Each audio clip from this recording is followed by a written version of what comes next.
अस्सलाम वालेकुम जी। आज यकीन कीजिए वीलॉग करने की तैयारी की ज़रूरत ही नहीं थी। कल से एक चीज़ सोच रहा था, वही देखी, वही पढ़ रहा था, वही आपसे डिस्कस करना चाहता हूँ। उसके अलावा कुछ है नहीं। आपको मालूम है कि पाकिस्तान में गरीब कौन है? क्या आप कोयल में इस बात का कि पाकिस्तान में गरीब कौन है? हुकूमत पाकिस्तान ने गरीब की डेफिनेशन की है। आप सुनेंगे, आप दंग रह जाएंगे, आप परेशान रह जाएंगे आप सुनेंगे तो। हुकूमत पाकिस्तान ने एक बजट पेश किया और दंगे मारे कि हमने सैलरीड क्लास को रिलीफ दे दिया है, हमने ज़बरदस्त बजट दे दिया है, गरीबों का बजट दे दिया है। पूरा पढ़ने के बाद जो दो चार चीज़ें लोगों के मुंह में ठूंसी जा रही हैं कि हमने 2 स्लैब्स और इंक्रीज़ कर दिए, जो 35% पे जाते थे उसको पहले हमने 38% पे और उस पर रोक दिए। ऊँट के मुंह में जीरे के बराबर रिलीफ। जो डाके मारे गए हैं वो अलहदा। हुकूमत ने आपको बताया कि जी हमने जनाबे वाला कारोबार को बड़े मराहत दे दी, सुपर टैक्स ख़त्म कर दिया। इस पर भी बात करूंगा। और बिलावल भुट्टो जरदारी साहब, उन्होंने कल कहा कि जैसे लाहौर में हुकूमत लिए वैसे ही जीबी में लेना चाहते हो तुम। इस पे ख्वाजा साद रफ़ीक साहब भी बड़े गुस्से में आए हैं। सारे नंगे हैं ना बेसिकली। ये एक हमाम है, गंदा हमाम, और इसमें सारे के सारे नंगे हैं और इस हमाम को बनाने वाले भी इस हमाम के अंदर ही हैं और वो भी नंगे हैं सरप्राइजिंगली। इस सारी चीज़ों पर बात करूंगा मैं इस वीडियो में, एंड तक ज़रूर देखिएगा। अदील राजा, सच की आवाज। मैं हूं अदील राजा, आप देख रहे हैं मेरा यूट्यूब चैनल। सब्सक्राइब ज़रूर करना है, फीडबैक ज़रूर देना है। मेंबरशिप अगर आप मुझे सपोर्ट करना चाहते हैं या आप मेरे जर्नलिज्म को सपोर्ट करना चाहते हैं तो सुपर थैंक्स, ये 2 ऑप्शंस आपके पास मौजूद हैं। साथ वीडियो को हाइप कर दीजिएगा जनाबे वाला। आज शहबाज शरीफ साहब ने तकरीर की, उसने असद कैसर को और अचकजई साहब को कहा, मुझे घूर घूर के क्यों देखते हैं। शहबाज शरीफ साहब को क्यों घूर के नहीं देखेंगे? 5वां बजट शहबाज शरीफ पेश कर रहे हैं। इस 5वें बजट में जब हुकूमत इनको दी गई थी बाजवे की जानिब से प्लेट में रख कर, तो पाकिस्तान का GDP था 5.7% तकरीबन ग्रोथ रेट था हमारा, या 6.7 था, 6.7 तक कन्फ्यूज़ हो रहा शायद। उसको ला के मार मूर के इस बार जो क्लेम्ड है वो 3.7 है, एक्चुअल 3 से भी कम है। ठीक है, आधी तरक्की की रफ्तार करके रख दी है मुल्क की। महंगाई जो है वो, ये झूठ बोलते हैं कि जी महंगाई 38% से अब सिंगल डिजिट में आ गई। महंगाई बढ़ने की रफ्तार कम हुई है, महंगाई कम नहीं हुई है। महंगाई बढ़ने की रफ्तार कम हो गई है, महंगाई कम नहीं हुई है। नई ट्रिकें आई हुई हैं इनके पास, तो घूरना तो चाहिए। चोरी के मैंडेट पे जो बंदा बैठा हुआ, और इस चोरी के मैंडेट की कॉन्फर्मेशन किसी और ने नहीं दी।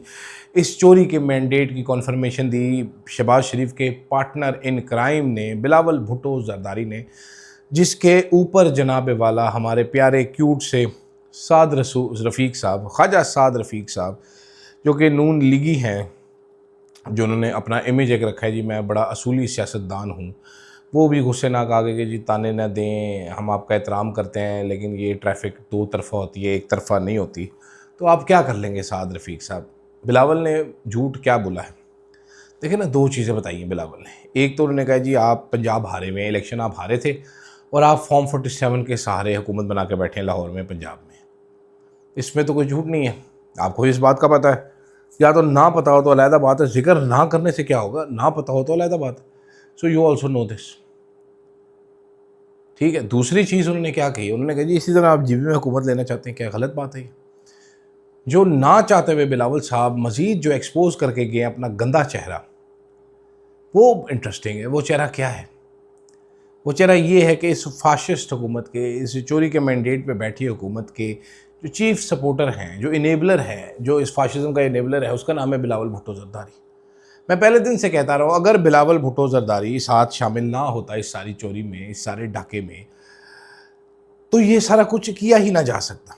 ये सारा कुछ होना इसलिए पॉसिबल है because Bilawal Bhutto is the chief enabler, he is the chief architect, he is the chief thief with Shahbaz Sharif. ये बड़ा चोर है बिलावल, इन सब के साथ मिला हुआ। अब चोरी में हिस्से पे लड़ाई हुई है इस बार, क्योंकि ये वाला गोश्त, जो जीबी का गोश्त जो नोचना था, ये पीपल्स पार्टी के हिस्से में देना था। लेकिन शहबाज शरीफ सब चाहते हैं हमें भी कुछ मिले यार, यहाँ पर हमें भी, यहाँ पर भी थोड़ा सौदा मिले, थोड़ा वहाँ पर भी मिले, हुकूमतें इधर उधर भी बन जाएँ, तो वो भी लेना चाह रहे हैं।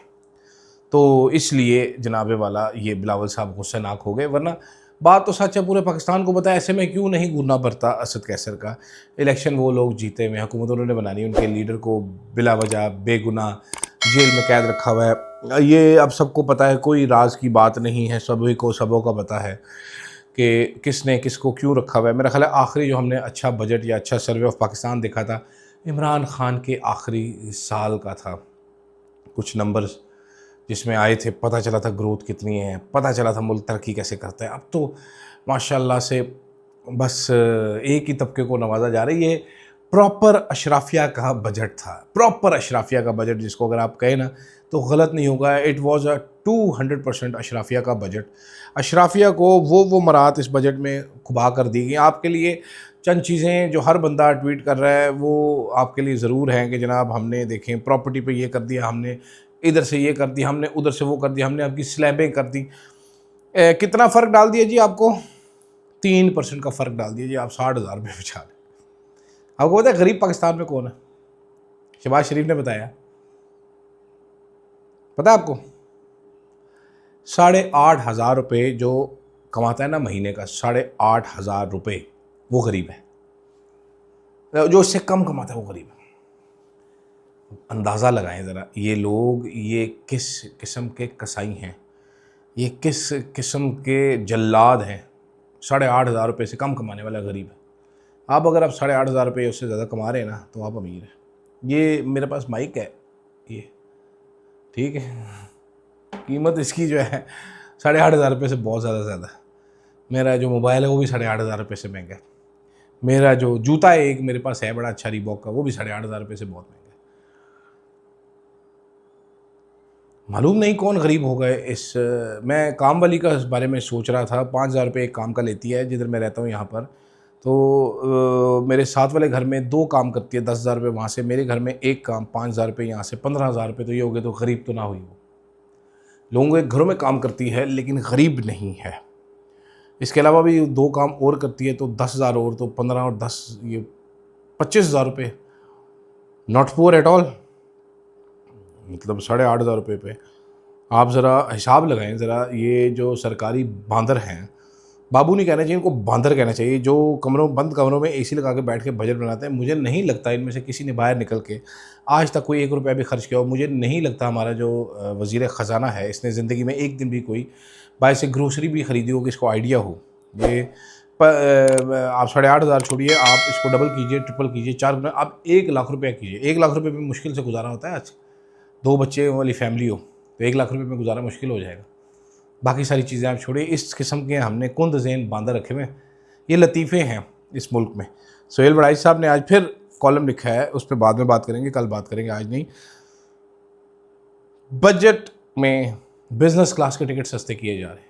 क्यों? अशराफिया ने ट्रैवल करना है, अशराफिया ने ट्रैवल करना है। एलीट गाड़ियाँ इलेक्ट्रिक जो आती हैं उन पर कोई टैक्स नहीं बढ़ाया गया। जो कोई मिडिल क्लास खरीद सकता होगा 2000 सीसी, उस पर टैक्स बढ़ा गया। आप काम देखेंगे इनके, वारदातें देखेंगे इनकी, आपको समझ नहीं आएगी क्या करते हैं। सारे खुश हैं। मरात वो लेके जा रहे हैं, एक मरात याफ्ता तबका है, वो मंड के खींची जा रहा है, हमें इस चीज़ के भी पैसे दे दो, हमें इस चीज़ के भी पैसे दो, हमें इस चीज़ के भी पैसे दो। सारे पैसे उधर जा रहे हैं, अवाम को कुछ भी नहीं। अवाम के नाम पे अब इन्होंने रिवाइज़ किया है, टैक्स कलेक्शन भी रिवाइज़ कर दी है। वो FBR जो पिछले साल नहीं ले सका वो इस साल मज़ीद टैक्स लेगा। इन्हीं लोगों से जिनकी आमदन नहीं बढ़ी, मेरे आप जैसे, इन लोगों को मज़ीद निचोड़ा जाएगा, इनका हलवा बना दिया जाएगा। FBR के नंबर्स देखें तो वो कह रहे जी हमने तो टैक्स बेस ही बढ़ा दिया, तो हम बहुत ज़्यादा टैक्स कट करें, ख़र्चा फिर पूरा नहीं हो रहा। सुबह से पैसे काट रहे हैं, अनफोर्सिबल फ्यूचर तक काटेंगे ये पैसे। सेंटर के पास ये पैसे आएंगे क्योंकि सेंटर के पास तनख्वाहों के पैसे नहीं है। मुल्क में अगले कई साल तक कोई तरक्की नहीं होगी। जब तरक्की नहीं होगी तो ग्रोथ नहीं होगी, ग्रोथ नहीं होगी तो लोगों को नौकरियां नहीं मिलेंगी। एक इतना बड़ा वबाल आने लगा। SIFC एक बनाई थी इस्टेब्लिशमेंट ने, बहुत जोशो खरोश के साथ ग्रीन पाकिस्तान बनाया था, नई नहरें बनानी थी जी।